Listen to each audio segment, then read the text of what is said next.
অৱশেষত গ্ৰেপ্তাৰ হ'ল প্ৰবঞ্চক কিসমত আলী উৰফে ৰহিমউদ্দিন।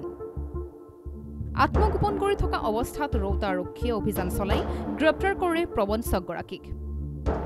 দালালৰূপী প্ৰবঞ্চকজনে এগৰাকী মন্ত্ৰীৰ নাম লৈ ৰৌতাৰ বিভিন্ন লোকৰ পৰা চাকৰি দিয়াৰ নামত মাটিৰ সমস্যা সমাধান কৰি দিয়াৰ নামত লাখ লাখ টকা সংগ্ৰহ কৰিছিল।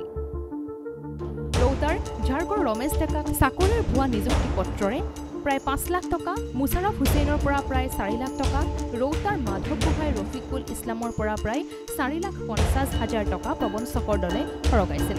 তাৰ পিছতে ভুক্তভোগী পৰিয়ালে ৪ মে তাৰিখে ৰৌতা আৰক্ষী থানাত ধন লেনদেনৰ তথ্যসহ দৰঙৰ বেছিমাৰী কিসমত আলী উৰফে ৰহিমউদ্দিন, আহমদ আলী আৰু কুৰবন আলীৰ নামত এজাহাৰ দাখিল কৰিছিল।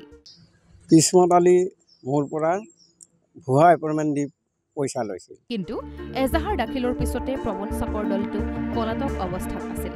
অৱশেষত এক গোপন খবৰৰ ভিত্তিত ৰৌতা আৰক্ষীয়ে অভিযান চলাই খাৰুপেটীয়াৰ এটি লজত আত্মগোপন কৰি থকা অৱস্থাত মূল অভিযুক্ত কিসমত আলী উৰফে ৰহিমউদ্দিনক গ্ৰেপ্তাৰ কৰিবলৈ সক্ষম হয়। পিছত আৰক্ষীয়ে প্ৰবঞ্চকজনক জেল হাজতলৈ প্ৰেৰণ কৰে। গ্ৰেপ্তাৰ হোৱা প্ৰবঞ্চকজনক কঠোৰ শাস্তি প্ৰদানৰ দাবী জনাই ভুক্তভোগী ৰমেশ ডেকাই। কিসমত আলী মোৰ পৰা ভুৱা এপইণ্টমেণ্ট দি পইচা লৈছিল।